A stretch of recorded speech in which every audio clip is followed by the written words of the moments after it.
గుణావహం రిపుహరం దుస్వప్న దోషాపహం గంగా స్నాన విశేష పుణ్యఫలదం గోదాన తుల్యం రుణాం ఆయుర్వర్ధితం ఉత్తమం శుభకరం సంతాన సంపత్ప్రదం నానాకర్మ సుసాధనం సముచితం పంచాంగం ఆకర్ణ్యత శ్రవణం చేస్తే వచ్చేటువంటి ఫలితాన్ని చెప్తున్నారు. శ్రీ కళ్యాణ గుణావహం, మంచి కళ్యాణ గుణములతో కూడుకున్నది. రిపుహరం, మనకున్నటువంటి శత్రువులను తొలగించేది అని, అంటే బాహ్య శత్రువులు కావచ్చు, మనలో ఉన్నటువంటి అరిషడ్వర్గం వాటిని కూడా కామ క్రోధ లోభ మోహ మత మాత్సర్యములను కూడా తొలగిస్తుంది అని అర్థం. గంగా స్నాన విశేష పుణ్యఫలదం, గంగా స్నానం చేస్తే ఎంత విశేష పుణ్యఫలం వస్తుందో అటువంటి ఫలాన్ని ఇచ్చేవి. గోదాన తుల్యం, గోదానం ఇస్తే ఎంత పుణ్యం వస్తుందో మనకు అంత పుణ్యాన్ని ఇస్తుంది మనకు అని అర్థం. ఆయుర్వర్ధితం, మన ఆయుష్యం పెంచేది. ఉత్తమం, గొప్పనైనటువంటి. శుభకరం, శుభాన్ని చేకూర్చేటువంటి. సంతాన సంపత్ప్రదం, సంతానాన్ని అలాగే సంపత్తును కూడా కలిగించేది, ఇచ్చేది అని. నానాకర్మ సుసాధనం, ఏ పని చేయాలని కూడా మనకు ఇది సుసాధనం. పంచాంగం ఆకర్ణితం, సముచితం, అటువంటి సముచితమైనటువంటి పంచాంగాన్ని వినండి అని చెప్తున్నారు. అది ఎవరు, ఎలా ఉంటుంది అనే విషయాన్ని మనం ఇప్పుడు తెలుసుకుందాం.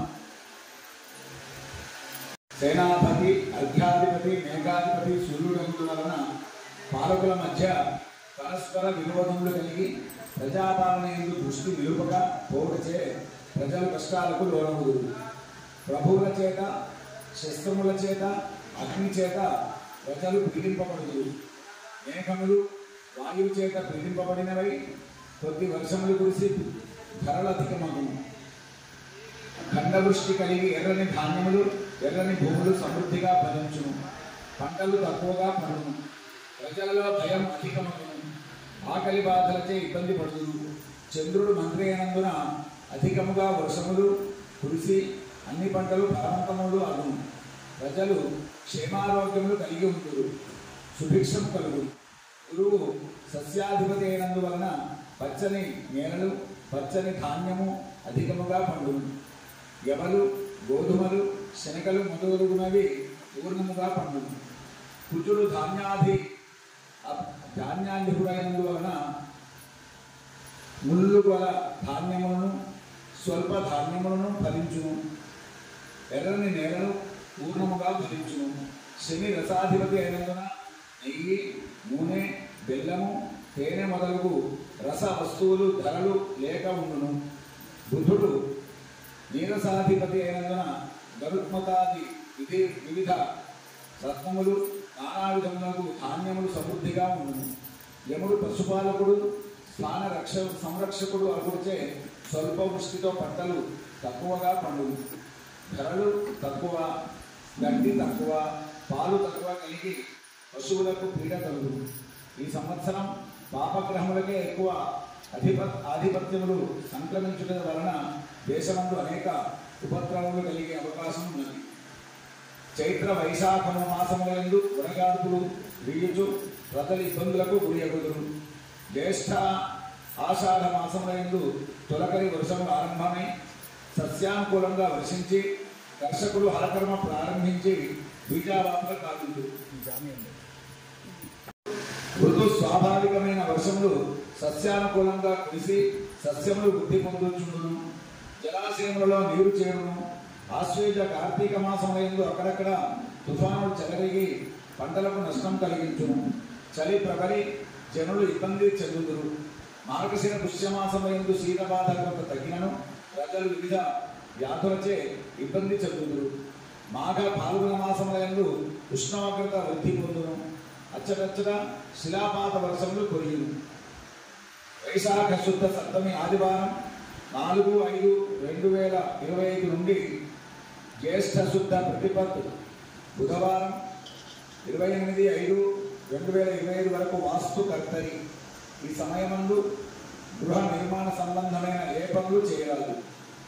జ్యేష్ఠ శుద్ధ చతుర్దశి మంగళవారం 10/6/2025 నుండి ఆషాఢ శుద్ధ చతుర్దశి బుధవారం 9/7/2025 వరకు పశ్చాదస్తమిత గురుమౌఢ్యమును, మార్గశిర శుద్ధ సప్తమి గురువారం 27/11/2025 నుండి మాఘ బహుళ అమావాస్య మంగళవారం 17/2/2026 వరకు ప్రాగస్తమిత శుక్రమౌఢ్యమును కలుగును.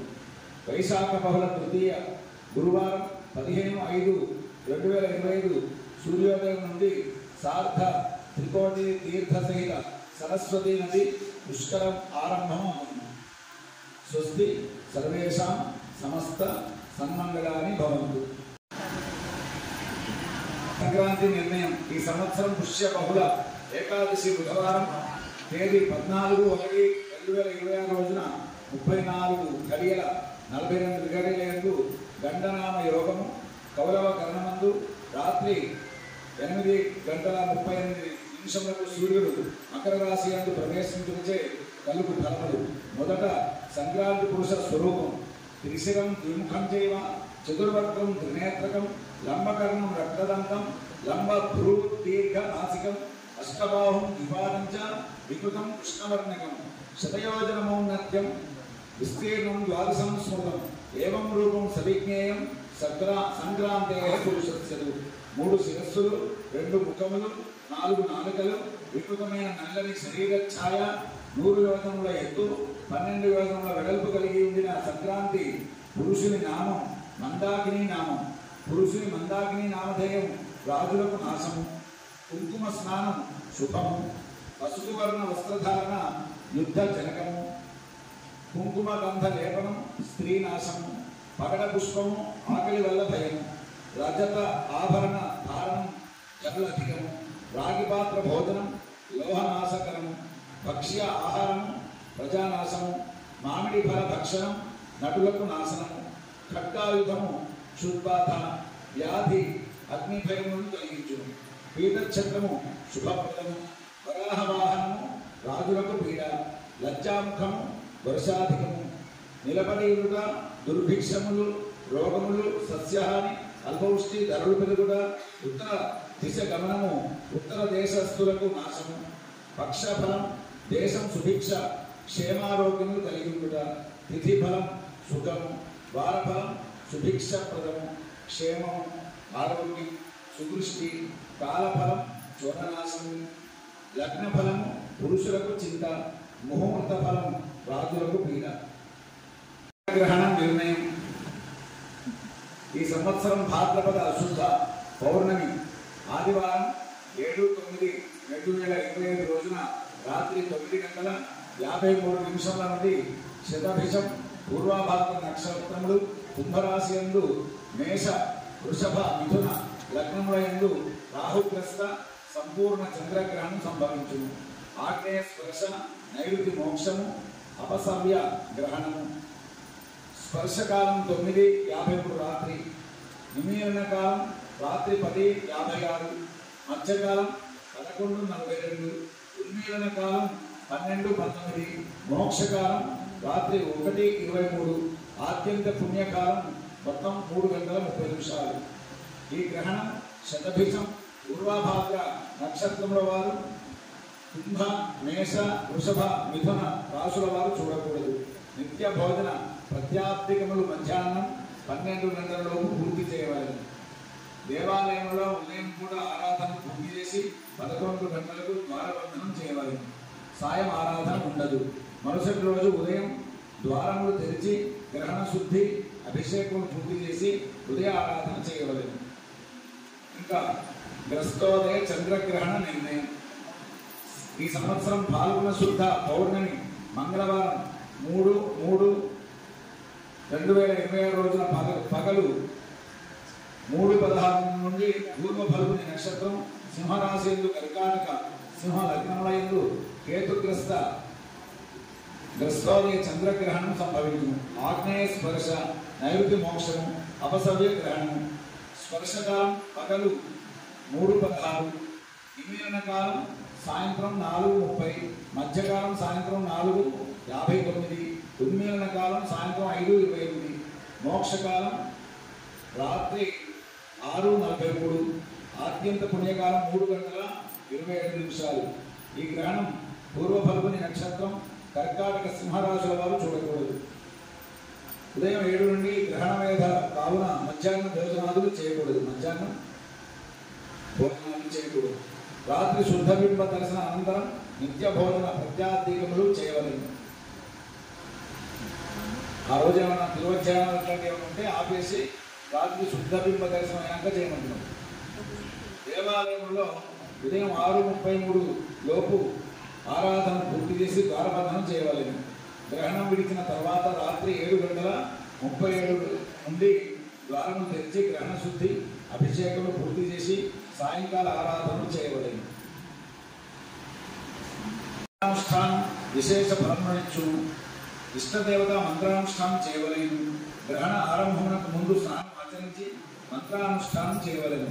గ్రహణం విడిచిన తర్వాత విడుపు స్నానం చేయవలెను. జాత ఆశౌచ మృతాశౌచములు ఉన్నను గ్రహణ అనంతరం స్నానం చేయవలేదు.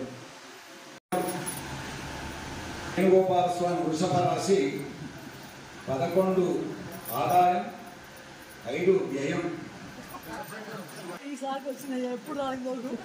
వారికి మిథున రాశి వారికి 14 ఆదాయం, 2 వ్యయం.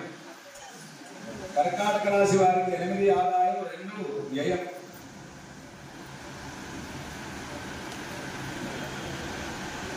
రాశి వారికి